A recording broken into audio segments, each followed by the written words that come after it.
Hello friends, welcome to competitive exams India Telugu channel. ఈ రోజు మనం ఈ వీడియోలో DRDO advanced centre for energetic materials నుంచి మనకు నోటిఫికేషన్ అయితే రిలీజ్ అవ్వడం జరిగింది. ఈ నోటిఫికేషన్ సంబంధించి కంప్లీట్ డీటెయిల్స్ అనేవి అఫీషియల్ నోటిఫికేషన్ ద్వారా తెలుసుకుందాం రండి. ఈ నోటిఫికేషన్ కి ఏపీ అండ్ తెలంగాణ క్యాండిడేట్స్ ఎవరైనా కానీ అప్లై చేసుకోవచ్చు. ఇంజనీరింగ్ కంప్లీట్ చేసుకున్నా లేదా డిప్లొమా కంప్లీట్ చేసుకున్నా ఈ జాబ్స్ కి మనం అప్లై చేసుకోవచ్చు ఫ్రెండ్స్.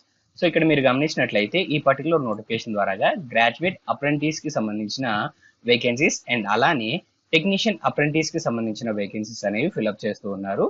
ఇన్ కేస్ మీరు బీఈ బీటెక్ అనేది కెమికల్ ఇంజనీరింగ్ లేదా కెమికల్ టెక్నాలజీ లేదా మెకానికల్ ఇంజనీరింగ్ లేదా ఏరోస్పేస్ ఇంజనీరింగ్ లేదా aeronautical engineering, computer and information science లేదా కంప్యూటర్ ఇంజనీరింగ్ లేదా బీఎస్సీ ఇన్ కంప్యూటర్ సైన్స్ మీరు కంప్లీట్ చేసుకున్నట్లయితే మీరు ఈ జాబ్స్కి అప్లై చేసుకోవచ్చు. అండ్ అలానే బీఈ బీటెక్ ఎలక్ట్రికల్ లేదా ఎలక్ట్రికల్ అండ్ ఇన్స్ట్రుమెంటేషన్ ఇంజనీరింగ్ లేదా ఎలక్ట్రానిక్స్ అండ్ టెలికమ్యూనికేషన్ ఇంజనీరింగ్ లేదా బీఎస్సీ కెమిస్ట్రీ లేదా బీఎస్సీ ఫిజిక్స్ మీరు కంప్లీట్ చేసుకున్నట్లయితే ఈ గ్రాడ్యుయేట్ అప్రెంటిస్ కి మీరైతే అప్లై చేసుకోవచ్చు.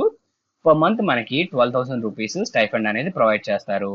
అండ్ అలానే టెక్నీషియన్ అప్రెంటిస్ కి చూసినట్లయితే డిప్లొమా ఇన్ మెకానికల్ ఇంజనీరింగ్ లేదా కెమికల్ ఇంజనీరింగ్ లేదా ఎలక్ట్రికల్ ఇంజనీరింగ్ లేదా ఎలక్ట్రానిక్స్ ఇంజనీరింగ్ లేదా కంప్యూటర్ సైన్స్ లేదా computer science and information technology చదువుకొని ఉన్నట్లయితే మీరు ఈ జాబ్స్ కి అప్లై చేసుకోవచ్చు.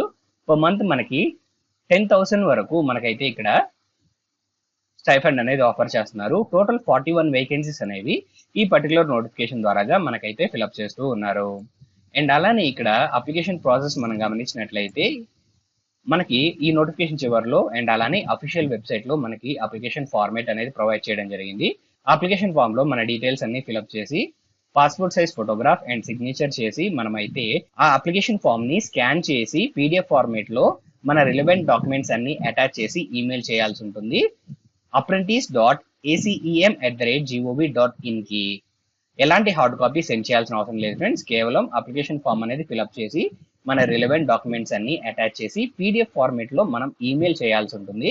అండ్ అలానే లాస్ట్ డేట్ ఆఫ్ అప్లికేషన్ మనం చూసినట్లయితే 30 ఏప్రిల్ 2024 లోపు మనము ఈ ఈమెయిల్స్ అనేవి సెండ్ చేయాల్సి ఉంటుంది. అండ్ నెక్స్ట్ ఇక్కడ సెలక్షన్ ప్రాసెస్ కి సంబంధించిన డీటెయిల్స్ చూసుకున్నట్లయితే అప్లై చేసుకున్న క్యాండిడేట్స్ నుంచి ఎలిజిబుల్ క్యాండిడేట్స్ ని షార్ట్ లిస్ట్ చేసి ఇంటర్వ్యూ ద్వారా క్యాండిడేట్స్ కి ఫైనల్ అలాట్మెంట్ ఇవ్వడం జరుగుతుంది. షార్ట్ లిస్ట్ అయిన క్యాండిడేట్స్ కి ఇక్కడ ఈమెయిల్ ద్వారా వారికి అయితే ఇన్ఫార్మ్ చేయడం జరుగుతుంది ఫ్రెండ్స్. అండ్ నెక్స్ట్ మనం మూవ్ ఆన్ అయినట్లయితే మనకి టర్మ్స్ అండ్ కండిషన్స్ కి సంబంధించిన డీటెయిల్స్. సో ఈ నోటిఫికేషన్ కి అప్లై చేయాలి అనుకున్న క్యాండిడేట్స్ ముందుగా అయితే ఎన్ఈటిఎస్ పోర్టల్లో రిజిస్టర్ చేసుకోవాల్సి ఉంటుంది. సో మీరు ఈ పోర్టల్లో రిజిస్టర్ చేసుకోవడానికి కావాల్సిన లింక్ కూడా డిస్క్రిప్షన్ లో ఉంటుంది ఫ్రెండ్స్. మీరు ఆ లింక్ ద్వారా అప్రెంటిస్ కి రిజిస్టర్ చేసుకొని ఆ తర్వాత ఈ అప్రెంటిస్షిప్ జాబ్స్ కి అప్లై చేసుకోవచ్చు. అండ్ 2022 అండ్ 2023 లో పాస్ అయిన క్యాండిడేట్స్ ఎవరైతే ఉన్నారో వీరికి మాత్రమే ఈ నోటిఫికేషన్ కి అప్లై చేసుకోవడానికి ఎలిజిబిలిటీ ఉంది. అండ్ అలానే ఎవరైనా క్యాండిడేట్స్ ఆల్రెడీ అప్రెంటిస్షిప్ ట్రైనింగ్ అనేది తీసుకొని ఉన్నా లేదా జాబ్ ఎక్స్పీరియన్స్ అనేది మోర్ దెన్ 1 ఇయర్ ఉన్నా ఈ జాబ్స్ కి అప్లై చేసుకోవడానికి ఎలిజిబిలిటీ లేదు. అండ్ అలానే గవర్నమెంట్ నామ్స్ ప్రకారంగా మనకి ఎస్సీ ఎస్టీ ఓబీసీ రిజర్వేషన్స్ వర్తిస్తున్నాయి. అండ్ నెక్స్ట్ మనం మూవ్ ఆన్ అయినట్లయితే మనము ఈ జాబ్స్ కి సెలెక్ట్ అయినట్లయితే మనం జాయినింగ్ టైంలో మెడికల్ ఫిట్నెస్ సర్టిఫికేట్ అండ్ అలానే పోలీస్ వెరిఫికేషన్ సర్టిఫికేట్ అనేది ఇక్కడ సబ్మిట్ చేయాల్సి ఉంటుంది. అండ్ నెక్స్ట్ మనం మూవ్ ఆన్ అయినట్లయితే అప్రెంటిస్షిప్ ట్రైనింగ్ కి సంబంధించిన డ్యూరేషన్ ఫ్రెండ్స్. సో ఈ జాబ్స్ అనేవి పర్మనెంట్ జాబ్స్ కాదు, కేవలం 1 ఇయర్ పాటు అప్రెంటిస్షిప్ ట్రైనింగ్ మాత్రమే మనకి ఇక్కడ ప్రొవైడ్ చేయడం జరుగుతుంది. అండ్ నెక్స్ట్ మనం మూవ్ ఆన్ అయినట్లయితే సో ఇక్కడ అప్లికేషన్ ఫామ్ కి సంబంధించిన ఫార్మాట్ మీకు చూపిస్తూ ఉన్నాను ఫ్రెండ్స్. ఒకసారి ఇక్కడ మీరు గమనించండి. మీరు ఈ అప్లికేషన్ ఫామ్ డౌన్లోడ్ చేసుకోవడానికి కావాల్సిన లింక్ కూడా డిస్క్రిప్షన్ లో ఉంటుంది. మీరు ఆ లింక్స్ ద్వారా మీరైతే ఈ అప్లికేషన్ ఫామ్ అనేది డౌన్లోడ్ చేసుకోవచ్చు. సో ఈ నోటిఫికేషన్ సంబంధించి కంప్లీట్ డీటెయిల్స్ అనేవి మీకు అందాయని ఆశిస్తున్నాం ఫ్రెండ్స్. ఈ వీడియో కనుక మీకు నచ్చినట్లయితే please like, share and subscribe to our channel. Thank you.